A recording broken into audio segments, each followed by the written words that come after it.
जन सुराज की व्यवस्था के तहत जो दल बनना है वो तो दल तभी बनेगा जब पदयात्रा पूरी होगी। जब पदयात्रा पूरी हो जाएगी, दल बन जाएगा, उसके बाद जो भी चुनाव आएगा, चाहे वो लोकसभा का आए, विधानसभा का आए, उसमें चुनाव लड़ा जाएगा। लेकिन जब दल है ही नहीं तो चुनाव लड़ेंगे कैसे? और इसमें वहां आप कह रहे हैं लोगों को असमंजस की स्थिति है। इसी असमंजस में तो पिछला 50 वर्ष से आप जी रहे हैं, तो 2 महीना और जिंदा रहिए। लेकिन जो मैंने जनता को कहा है कि मैं दल तभी बनाऊंगा जब मैं पूरे बिहार की पदयात्रा कर लूं, लोगों से मिल लूं, समझो मैंने आपको 3 उद्देश्य बताए। तो अभी आधा बिहार हम पैदल चले, आधा बाकी है। तो मान लीजिए कि कल दल बनाकर हम चुनाव लड़ते हैं, तो भागलपुर के किसी पंचायत की योजना हम कैसे जारी करेंगे? वहां तो हम गए नहीं हैं अभी। तो जब पूरा बिहार चल लेंगे तो लोगों तक अपनी बात भी पहुंचा दी होगी, उनके समाज को मत कर सही लोगों को निकाल कर एक संगठन भी बना दिया होगा, और बिहार के हर पंचायत का एक योजना भी होगा। तब लोगों को जाकर कहेंगे कि भाई ये दल है, ये लोग हैं, ये योजना है, आप इसको देखिए, ठीक लगे तो जुड़िए, वोट दीजिए, न ठीक लगे तो जैसे है वैसे चलिए। प्रशांत जी, मैं इमरान व्यावर्स न्यूज से। आपने कुछ समय पहले बोला था कि मेरी विचारधारा कांग्रेस के करीब है। अगर कांग्रेस आपको ऑफर देती है तो क्या उससे आप जुड़ेंगे, या फिर आप इस पे क्या? आप लोग का ये 2+2 जोड़ना जो है, सवाल ये पूछा गया कि आपकी विचारधारा क्या है। मैंने ये बताया कि अगर हम गांधी को लेकर चले हैं, गांधी के सोच से प्रेरित होकर ये पूरा अभियान चला रहे हैं, तो विचारधारा के आधार पर हमारी विचारधारा वही होगी जो गांधी ने बताया होगा। और इस विचारधारा को आज की कांग्रेस वो दावा करती है कि we represent this ideological space. तो मैंने ये कहा कि अगर मुझे आप किसी में फिट करना चाहेंगे तो मेरी विचारधारा वो विचारधारा होगी जो आज कांग्रेस रिप्रेजेंट करने का दावा कर रही है। मैंने ये नहीं कहा कि कांग्रेस उस विचारधारा को रिप्रेजेंट करती है। जिस विचारधारा को कांग्रेस रिप्रेजेंट करने का दावा कर रही है, उसी विचारधारा के करीब मैं अपने आप को पाता हूं, क्योंकि वही विचारधारा महात्मा गांधी की विचारधारा है और उसी से प्रेरित होकर पूरा ये जन सुराज अभियान चलाया गया है। आप अभी ये सुने हैं, हम जब से पदयात्रा शुरू किए हैं तब से कह रहे हैं कि ये पूरा जो जन सुराज अभियान है, ये कहीं ना कहीं आजादी से पहले, अब आजादी से पहले वाला लाइन मिटा मत दीजिएगा, आजादी से पहले की जो कांग्रेस थी, जो महात्मा गांधी की कांग्रेस थी, उस राजनीतिक व्यवस्था, उस विचारधारा को, उस तरह के दल को पुनर्जीवित करने का प्रयास है, अभियान है। और उस नजरिए से आज जो कांग्रेस दावा कर रही है, उसी विचारधारा के करीब आप हमको पाएंगे। इसमें ज्वाइन करने या छोड़ने, भाई कांग्रेस तो बिहार की दुर्दशा के लिए सबसे बड़ी जिम्मेवार पार्टी अगर कोई रही है तो कांग्रेस रही है। लालू जी तो बिहार में एक ही बार अपने दम पर जीत कर आए, बाकी टाइम तो कांग्रेस के ही बैसाखी से वो उन्होंने सरकार चलाई। और कांग्रेस ने 25-30 सांसदों के लालच में कि दिल्ली में बिहार से 25-30 सांसद जीत के जाता रहे, इसलिए उन्होंने बिहार को लालू जी के हवाले करके छोड़ दिया। ऐसा तो है नहीं कि कांग्रेस को पता नहीं था उस समय कि बिहार में क्या हो रहा है, या बिहार पिछड़ रहा है, या बिहार की जनता गरीब है, पलायन कर रही है, मजदूरी नहीं मिल, इनको रोजगार नहीं मिल रहा है। इन सब के बावजूद कांग्रेस ने यहाँ लालू जी का शासन चलवाया, क्योंकि उनको 20-30-40 सांसदों का लालच था। यही काम आज भाजपा कर रही है। आपको क्या लगता है कि पूरे देश में दूसरे दलों को तोड़कर खरीद कर सरकार बनाने वाली भाजपा बिहार में सबसे बड़ा दल होने के बाद भी सरकार नहीं बनाती है? क्यों? क्योंकि उसको यहाँ से 35-40 सांसद चाहिए, और उसको भी मालूम है कि नीतीश कुमार कुछ कर नहीं रहे। उसके लोगों ने, उनके नेताओं ने क्या बयान दिया है, अमित शाह ने क्या कहा, माननीय मोदी जी ने क्या कहा नीतीश कुमार के बारे में, किसी से छुपा हुआ नहीं। अभी 2 महीना पहले तो लोग चिल्ला के कह रहे थे कि बिहार को बर्बाद कर दिया। फिर नीतीश कुमार को क्यों बनाया? इसलिए बनाया है कि बिहार में समीकरण बनाकर 30-35 सांसद जीते।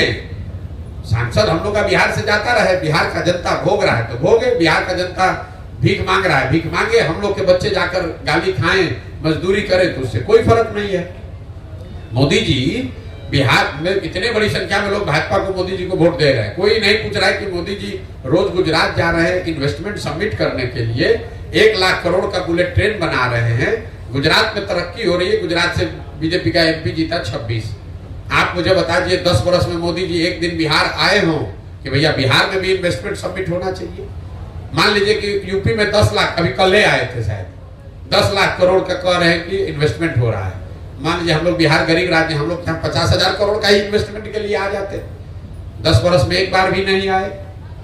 लेकिन यहाँ की जनता बेवकूफी में या समझिए ना समझी में उसी मोदी जी को जाके वोट दे रही है या मजबूरी में वोट दे रही है, और इसीलिए हम लोग के बाल बच्चे भोग रहे हैं। एक बड़ा सवाल है सर, विश्वास यात्रा तेजस्वी यादव जी कर रहे हैं और पद यात्रा प्रशांत किशोर यादव जी भी कर रहे हैं। उधर गांधी जी के विचारधारा से जुड़ करके राहुल गांधी जी भी कर रहे हैं। तो क्या लगता है प्रशांत किशोर कहाँ, पद यात्रा किस रूप में?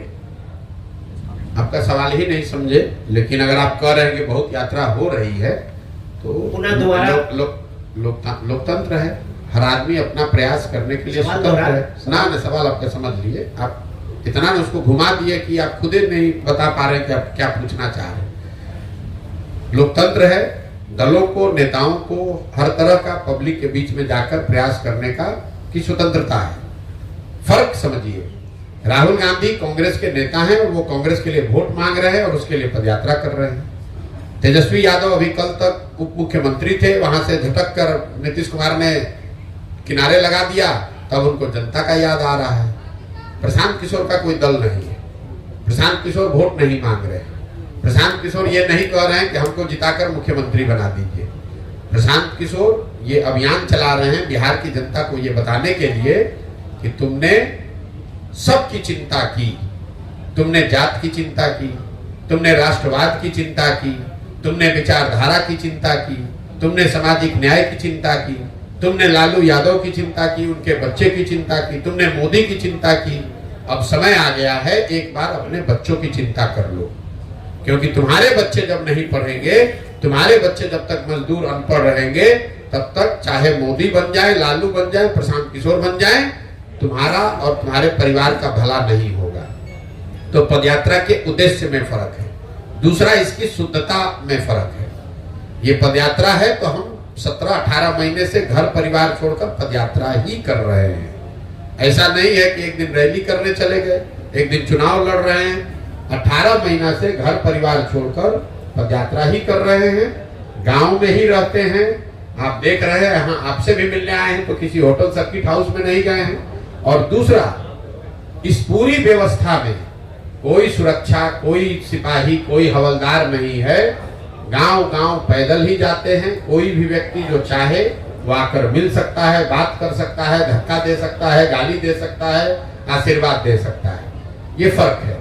ये जो लोग पदयात्रा जिनकी आप चर्चा कर रहे हैं, मैंने पहले भी कहा था, नीतीश कुमार ने एक यात्रा की थी। इनको खुली चुनौती दे रहे हैं कि अपने अगल बगल सुरक्षा ये हटा दें और किसी एक गांव पंचायत में पैदल चल के दिखा दे। इनका दम नहीं है कि एक पंचायत या एक गांव में बिना सुरक्षा के, बिना अपने लाभ का दल बल के एक गांव में ये लोग चल के दिखा दे। नीतीश कुमार मुख्यमंत्री है ना भाई, उनको खुली चुनौती मैंने दे रखी है कि आप एक पंचायत में खाली पैदल चल के दिखा दीजिए। मेरे भाई, इनका दम नहीं है। हम 18 महीना से गांव में ही चल रहे हैं, बिना किसी सुरक्षा के चलते हैं, सरे में ही सोते हैं और 18 महीना से कर रहे हैं। हर जाति, हर वर्ग, हर समाज के लोग के पास गए हैं, सब ने हाथ उठाकर आशीर्वाद दिया है। सब ने कहा कि नहीं, जो आप प्रयास कर रहे हैं वो ठीक है। वो हमको वोट दे, हमको माने, हमको पसंद करे, वो अलग बात है। लेकिन कोई ये नहीं कह रहा है कि ना भैया आप बहुत गलत काम कर रहे हैं, इसको मत कीजिए। जिस गांव से भी गए हैं वहां पर लोगों ने यही कहा, ना भैया प्रयास तो आप ठीक कर रहे हैं, बात ठीक कर रहे हैं। ये फर्क है।